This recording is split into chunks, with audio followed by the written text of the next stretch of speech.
अस्सलामु अलैकुम रहमतुल्लाहि व बरकातुहू। नवे जमात के तलबा व तालिबात, जैसे कि आपको पता है हम जो यूनिट पढ़ रहे हैं उसका नाम है इलेक्टोरल पॉलिटिक्स, यानी कि इंतखाबी सियासत। इस सारे यूनिट में हमने इलेक्शन के बहुत सारे मराहिल बयान किए, क्योंकि ये जो इलेक्शन होते हैं इंडियन इलेक्शन, ये डेमोक्रेटिक इलेक्शन होते हैं, इनको हम जमहूरी इलेक्शन कहते हैं। ये इलेक्शन एक साथ या एक वक्त नहीं हो सकते। इन इलेक्शंस को बहुत सारे मराहिल के दौरान गुजरना पड़ता है।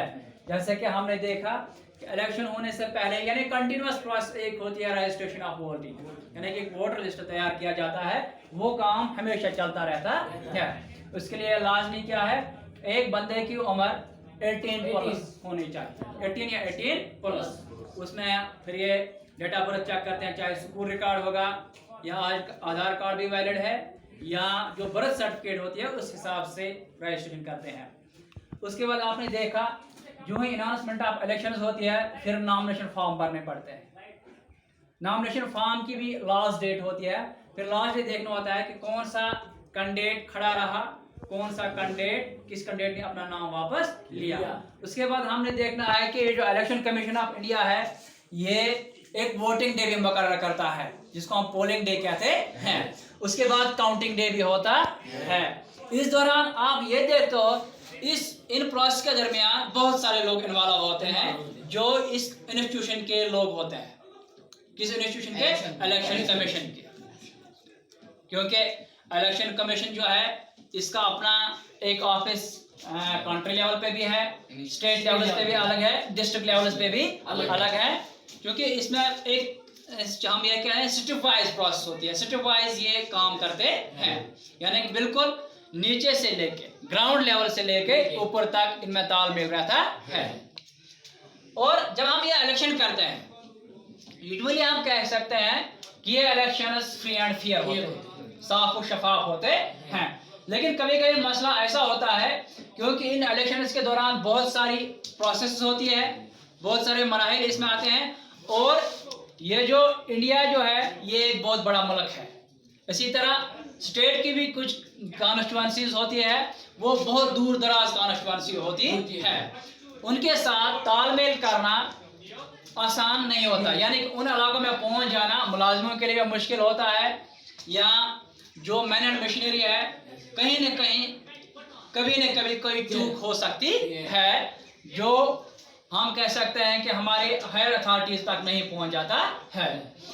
अब हम जब चैलेंजेस की बात करते हैं, कौन से चैलेंजेस हमारे इलेक्शन को दरपेश आते हैं जिसकी वजह से कभी कभी ये साफ सुथरे नहीं हो जाते हैं या कभी कभी ये कॉन्स्टिट्यूशनल नहीं बन जाते हैं। उनमें जो पहला चैलेंज है वो, क्योंकि जब हम नॉमिनेशन फॉर्म भरते हैं वहाँ पे लोग इंडिपेंडेंट भी भरते हैं, पार्टी वाइज भी भरते हैं।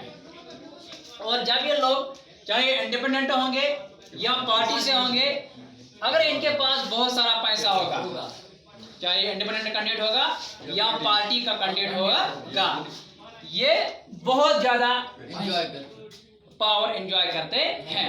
इनको एक एडवांटेज मिलता है, अनड्यू एडवांटेज, जो इन्हें नहीं मिलना चाहिए था। मैं बात करूंगा कोई इंडिपेंडेंट कैंडिडेट है लेकिन इसके पास पैसा है, ये पैसा देकर लोगों से वोट खरीदता है, जो कि इलेक्शन कमीशन के जो एम्प्लॉय होते हैं ये काम चोरी छुपे होता है, उनको पता नहीं चल सकता है। इसलिए हम ये कहते हैं कि वहाँ पे इलेक्शन फ्री एंड फेयर नहीं हो सकते हैं।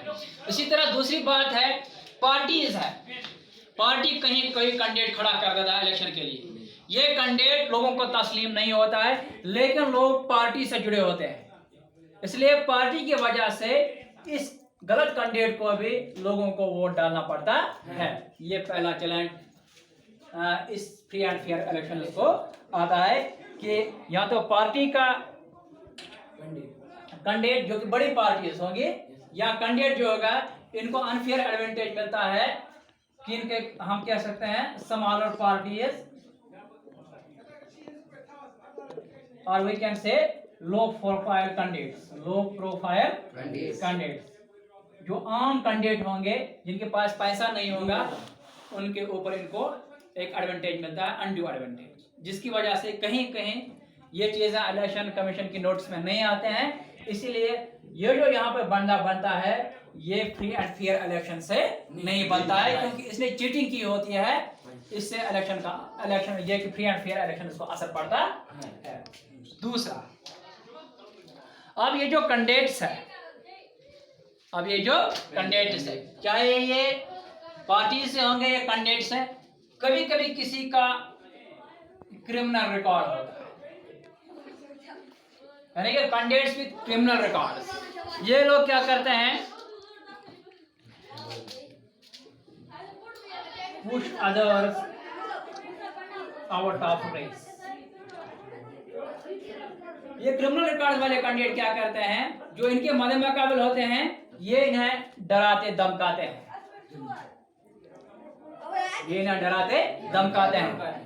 इनके पास एक, हम ये कह सकते हैं, एक गलत पावर होता है, ये लोगों का भी हो सकता है, या उन्होंने गुंडे पाल रखे हैं, या गवर्नमेंट के किसी डिपार्टमेंट से ये लोगों को डरा धमकाते हैं, या अपने जो अपोजिशन कैंडिडेट है उनको डराते धमकाते हैं, उनको बोलते हैं आप अपना फॉर्म वापस ले लो, या कभी कभी फैमिली पे बात आती है कि हम आपकी फैमिली को कहीं पर नुकसान पहुंचाएंगे किसी और जगह, इसलिए ये क्या करते हैं, यहाँ पे भी मसला होता है, ये भी एक मसला दरपेश आता है फ्री एंड फेयर इलेक्शन में, क्योंकि क्रिमिनल रिकॉर्ड वाले लोग जो है वो बाकी लोगों को इलेक्शन की रेस से बाहर कर देते हैं on the base of power, जो उनके पास क्रिमिनल पावर होता है। ये एक और मसला है फ्री एंड फेयर इलेक्शन। तीसरा जो है फैमिली डोमिनेशन, फैमिली डोमिनेशन। कुछ फैमिलीज ऐसी होती है जो किनको, जो इलेक्शंस में सियासत में डोमिनेट करती है बाकी पार्टियों से। हम यहाँ एग्जांपल ले सकते हैं एनसी,